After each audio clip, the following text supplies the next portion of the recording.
Global eye hospital and vision therapy centre. വിദഗ്ധരായ ഡോക്ടർമാരുടെയും ഒപ്റ്റോമെട്രിസ്റ്റുകളുടെയും സേവനം ഞങ്ങൾ ഉറപ്പു നൽകുന്നു.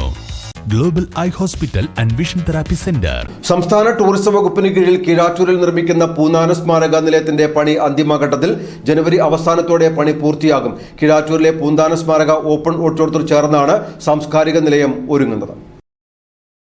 2017 അന്നത്തെ ടൂറിസം വകുപ്പ് മന്ത്രി കടകംപള്ളി സുരേന്ദ്രൻ തറക്കല്ലിട്ട സ്മാരകത്തിന്റെ പണി പാതിവഴിയിൽ നിലയ്ക്കുകയായിരുന്നു.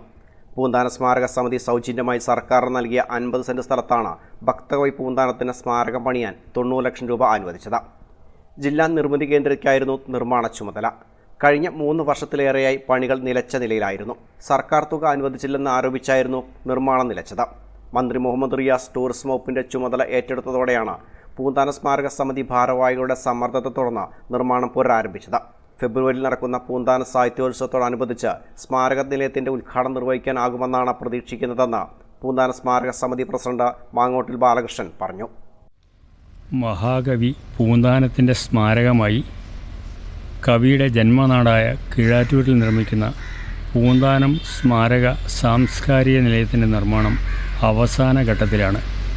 കേരള സർക്കാർ ടൂറിസം വകുപ്പിൻ്റെ കീഴിൽ നിർമ്മിക്കുന്ന സ്മാരകമാണിത്.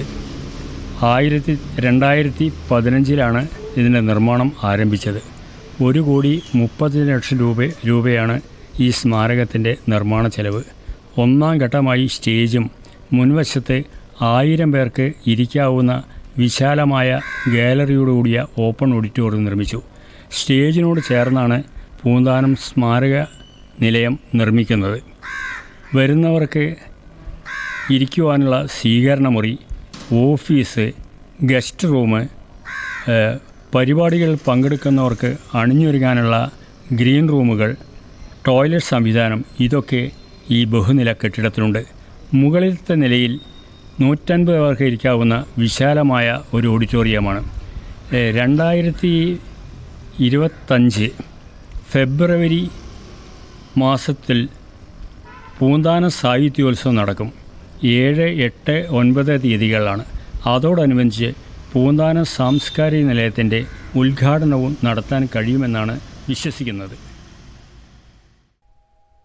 അതിഥികൾക്കുള്ള സ്വീകരണമുറി, ഗ്രീൻ റൂം, മീറ്റിംഗ് ഹാൾ, ശുചിമുറി, ചുറ്റുമതിൽ തുടങ്ങിയവയാണ് കെട്ടിടത്തിൻ്റെ ഭാഗമായി ഒരുക്കുന്നത്. ചുറ്റുമതിലിൻ്റെ പണി ഇപ്പോൾ പുരോഗമിക്കുകയാണ്. കെട്ടിടത്തിനുള്ളിലെ ടൈൽസ് പതിക്കൽ, ജനലുകളും വാതിലുകളും വയ്ക്കൽ, പെയിൻറ്റിംഗ് തുടങ്ങിയവയും പൂർത്തീകരിക്കാനുണ്ട്. MCV news, Keezhattoor.